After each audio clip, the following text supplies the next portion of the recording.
It all started with a routine flight at least. That's what everyone thought. The plane was boarding, passengers were finding their seats, and everything seemed normal. That's when a white woman, sharply dressed and clearly used to getting her way, walked down the aisle and stopped in front of a young black girl already seated near the front. Without hesitation, she demanded that the girl give up her seat, claiming it was meant for someone more important.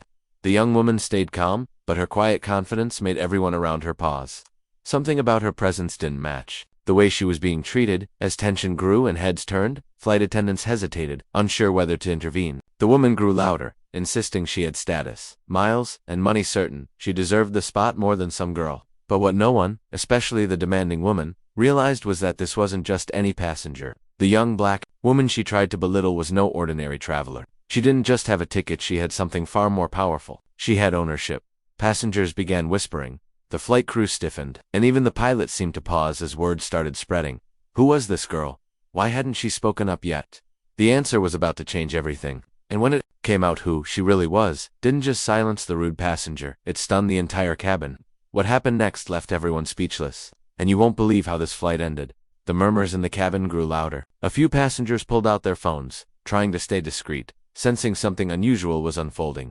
The white woman, clearly growing more frustrated, looked around for backup. She pointed again at the seat and raised her voice, saying, "She needs to move. I fly first class every month. I know this isn't her place." The young black woman still hadn't said a word. She simply looked out the window. As ever, her hands folded gently in her lap. A nearby passenger leaned in, whispering to a flight attendant, "Do you know who she is?" The attendant shook her head, eyes wide with confusion. They weren't sure how to handle the situation. They asked the young woman to move. Do they call the supervisor? But just as the crew debated, a man from the back of the plane quietly stood up and began walking down the aisle. He wore a crisp black suit, with a subtle gold pin on his collar. When he reached the row, he nodded to the young woman, and for the first time, she turned to face the crowd. She didn't raise her voice or explain herself. She just looked at the flight attendant and said, "Please continue boarding." The man beside her spoke next. "She's exactly where she belongs," he said, firmly but respectfully. The white woman blinked, stunned, clearly not understanding what was happening, but the truth was about to land, and it was bigger than anyone on that plane could have imagined. The air inside the cabin felt thick with silence. Everyone watched, waiting to see what would happen next. The white woman's face shifted from confusion to disbelief.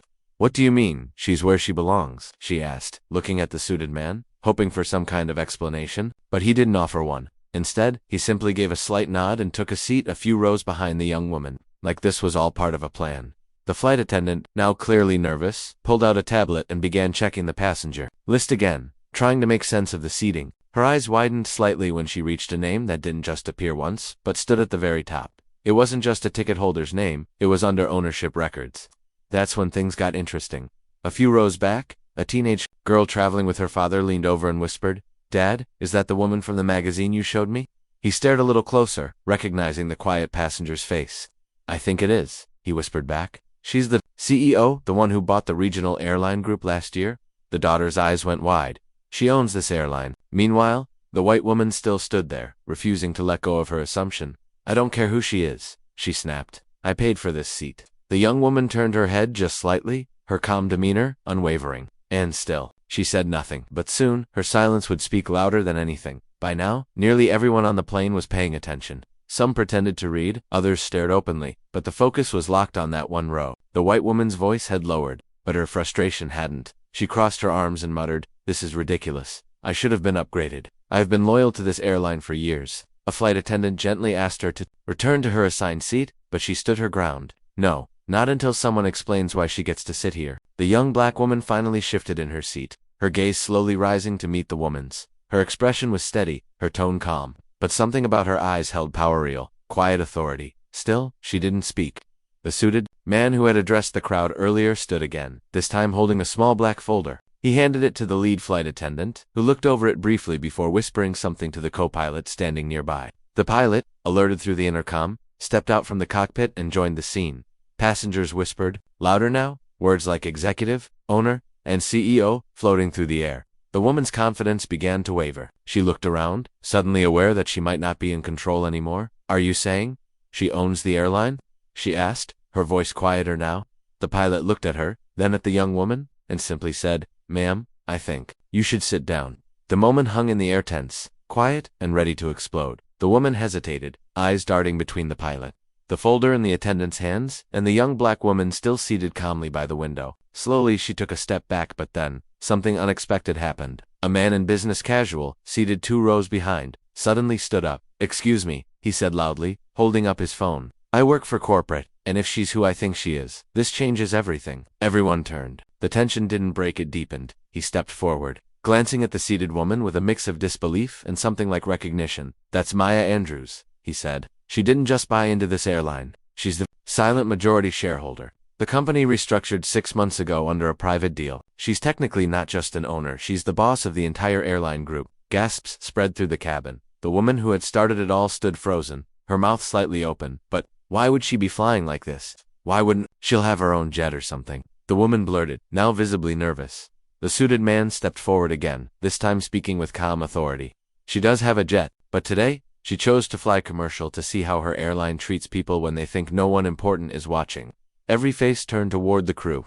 The lead flight attendant looked pale now. The pilot stiffened, realizing the situation had just gone from awkward to career-defining. The air wasn't just thick, it was electric. Something big was coming. The cabin went silent. Even the hum of the engines seemed to fade as all eyes stayed fixed on Maya. For the first time, she stood up. She turned to face the woman who had demanded her seat and, in a calm but steady voice, said, "I wanted to see how your experience feels, from check-in to takeoff. How people are treated, especially people who look like me." The woman stammered, clearly unsure how to respond. I didn't mean anything by it. I just thought." "That's the problem," Maya interrupted gently. "You didn't need to know anything. You just assumed." Her words didn't carry anger, but truth. They landed hard. The pilot cleared his throat and straightened his posture. "Ms. Andrews, on behalf of the entire crew, I sincerely apologize." The flight attendant who had earlier hesitated stepped forward too, visibly shaken. "We didn't know. But we should have handled things differently." Passengers began clapping softly. It wasn't a spectacle, it was respect. But just as Maya nodded and prepared to sit back down, the suited man's phone buzzed. He glanced at it and leaned in to whisper something into Maya's ear. Her expression changed, and she turned toward the pilot again. "There's been a change," she said. "Effective immediately, I'll be making leadership adjustments, starting with crew accountability." The woman looked stunned. "Wait, am I being banned from the airline?" Maya didn't answer right away. Instead, she smiled slightly and said, "Let's just say, you'll be flying Koshef at all." And with that, she sat down. As the plane continued its taxi, a calm settled over the cabin. The white woman, now quiet and visibly humbled, made her way back to her assigned seat without another word. The rest of the passengers exchanged looks, some surprised, others impressed. No one had expected the young black woman in the front row to be the owner of the airline, and even fewer had expected her to remain so composed in the face of public disrespect. Maya glanced once more out the window, her face soft but unreadable. She hadn't come here to make a sign, she had come to understand what real passengers experience. The flight continued smoothly. The crew, now more alert and respectful, moved through the aisle with a noticeable shift in tone.